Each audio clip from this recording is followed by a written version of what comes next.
What's good, interweb? This is your boy Q back again with some of that geek news. Today we're gonna start a topic that's something that's been circling around for a long time but never really got too much notice until now, and that's Samsung, the phone company. You're right, that's the phone company teaming up with Nintendo. That's what I just said, teaming up with Nintendo to make a new phone which would be called the Samsung Galaxy X. And I'm not talking about what kind of phone?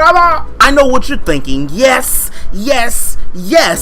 And I'm not even Daniel Bryan. The Galaxy 7 did blow up and have all these issues not that long ago. It was about 2 years ago, but Samsung has fixed that problem, and you know what? Their newest phones have been really good. I can't really afford it right now, but you know, I keep up with the general specs of everything. So why would Nintendo decide to jump aboard this whole phone market thing? It's that moolah, that dinero, them rupees, them rings, them coins, y'all. Nintendo has realized that even though they are a video game company, that video games are not just digested completely on the console or even on a handheld hybrid system, but majority of the games are played on a cell phone. Just look at the popularity of Candy Crush and Candy Crush Bubblegum Saga and even Mario Run and Angry Birds, which was, I think it's still considered the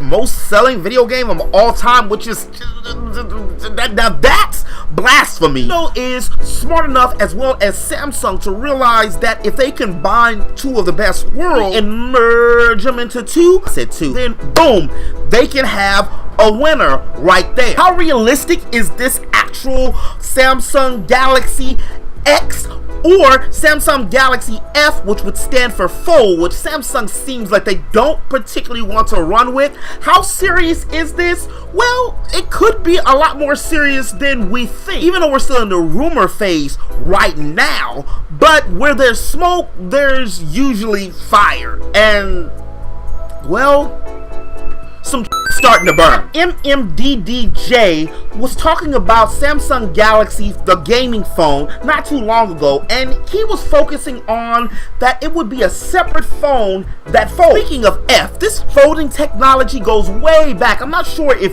anybody had seen this about 2 or 3 years ago, but it was like a watch that you would be able to, or a phone that you'd be able to put over your arm, and you would be able to hit it, and it would like fold around your wrist, and I said your arm, but you probably could put it on your arm if you wanted to, and then you would be able to project different things and stuff like that. Are still talking about, it's rumored, and this is rumors, so this is rumors, that it could be a 2-display unit, much like how Nintendo did with the 2DS, the 3DS, and all the DS's that there was, except the, all the DS's. There's still no exact date for the phone, or if it's going to be called F, or if it's going to be called X, and it's no price date on it either. It's slated that it'll probably be out in 2019, so I'm guessing that around the holiday season. And isn't that just ironic? Isn't that crazy? The real Pokemon game is going to come out during next year, after we've already tested the water with Let's Go Eevee and Let's Go Pikachu, and the Nintendo online service is already out. Not to mention they just started trading Pokemon finally on Pokemon Go. Don't you think that that's interesting, or am I just, going crazy again? It's a spoiler, but I mean, is it really a spoiler? Because it's already out and we already kind of knew about it. Just to be, cautious, because I'm that kind of dude. That's me. I'm the dude that got Final Fantasy VII ruined for him, 6 cents. Power right now, just recently. You name it, it's been ruined for me. So if you don't want to know about spoilers, feel free to skip ahead. Over the weekend on the movie Teen Titans Go to the movies, the Easter egg was, and the big reveal is that Robin and the rest of the cast from the original Teen Titans were knocking on the screen and seeming like they're trapped within the world of the Teen Titans Go. I'm not sure if this is another play off of Control Freak from like season 3, season 4, when he broke the fourth wall and basically let the Teen Titans Go characters know that they were in a rebooted cartoon. I've rebooted the Teen Titans once before. Look upon your previous incarnation. That looks like He didn't mention that it costs less money to make this new one, and that's one of the reasons why he probably did that, but whatever. There's still no exact release date on to when this is going to come out, or if we gotta wait, or if this is going to be part of the DC Universe streaming app, or whatever the case. But I'm excited, and the rest of the interweb is excited, because one thing about DC, they're kind of shaky when it comes to their movies. All of them are like dark in tone and you know, the same a little bit, minus Wonder Woman, and the Shazam and Aquaman seem on point now, but their cartoons and their shows are actually really good. And it took me a while, some years, to get, you know, into Teen Titans Go, but now I'm a fan, and you know why? Because the night begins to shine. If any other news comes out for this, I'll be sure to let you know, but I'm pretty sure that since DC said they're trying to basically compete against Netflix, and now they're competing not only against Netflix, but since Disney has Hulu and Fox, which, you know, now they can implement all their stuff in there and shows, they need to hop on the streaming. Next piece of news here has got me excited, and I mean a lot more excited than I actually expected, because I've never personally played a Fallout game. Now, I've watched a lot of friends play Fallout games, and I've played Skyrim, of course. I mean, who is a gamer legitimately hasn't played Skyrim? Even if you just, you know, played around with it just a little bit, or at least watch some gameplay. But this new Fallout 76, maybe it's the nukes, maybe it's the coming together and having to be able to get access codes and then blow each other up, which I think is going to be spam.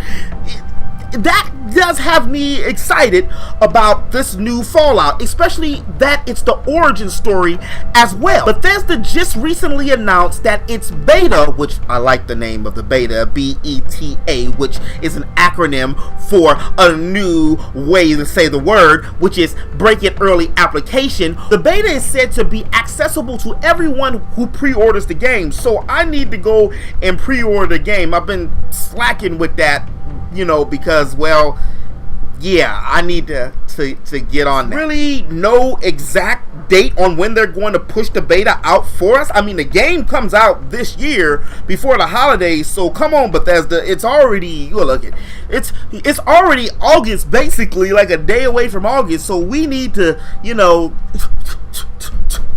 well, I'm going backwards.